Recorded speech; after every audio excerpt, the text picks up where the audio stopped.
উপদেষ্টা পরিষদ মেনে নিলাম যে তারা মন্ত্রী পরিষদের বিকল্প, কিন্তু পার্লামেন্ট নয়। এই পার্লামেন্টটা হতে পারত জনগণের প্রতিনিধিত্বকারী দেশপ্রেমিক সংগঠনগুলো। সরকার তাদের সাথে এই ব্যাপারে তাদের বসা উচিত এবং সকল পক্ষের সাথে না বসে এই ধরনের কোনো উদ্যোগ নেওয়া দেশের জন্য কল্যাণ করে না। আমরা আশা করব যে এই ব্যাপারে সরকার যথাযথ গুরুত্ব দেবেন এবং রাজনৈতিক দল সমূহের সাথে বসে আরও যারা অংশগ্রহণ করছে তাদের সাথে বসে, যারা সিকিউরিটি এক্সপার্ট আছেন তাদের সাথে বসে এই বিষয়ে সিদ্ধান্ত নেওয়া যেতে পারে। অথবা বিষয়টি যেহেতু অনেক বড়, এটাকে পরবর্তী নির্বাচিত সংসদের উপর ছেড়ে দেওয়া যেতে পারে, সেটাই উত্তম হবে। বন্দর ব্যবস্থাপনার একটা বিষয় সামনে এসেছে। এটা একটা বিশাল বিষয়। আমাদের দেশের লাইফলাইন হলো চট্টগ্রাম বন্দর থেকে সারা দেশ। এটি আমাদের প্রধান সমুদ্র বন্দর। এই বন্দরে উপরে নির্ভর করছে বাংলাদেশের অনেক কিছু।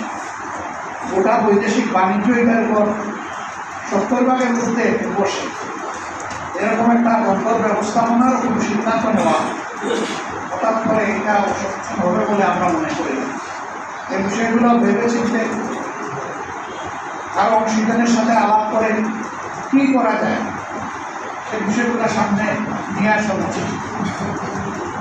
সম্মানিত ভাইয়েরা, সেনাবাহিনী আমাদের গর্বিত সেনাবাহিনী। ইতিহাসের গুরুত্বপূর্ণ ভাবে তাদের অনেক মর্যাদাপূর্ণ অবদান রয়েছে। বাংলাদেশের স্বাধীনতা আন্দোলনের মধ্য দিয়ে আমাদের এই সেনাবাহিনী গড়ে উঠেছে। কোনোভাবে কোনো কার্যক্রমের মাধ্যমে, কারো কোনো পদক্ষেপের মাধ্যমে আমাদের এই গর্বের প্রতিষ্ঠান বিকশিত হতে আমরা চাই।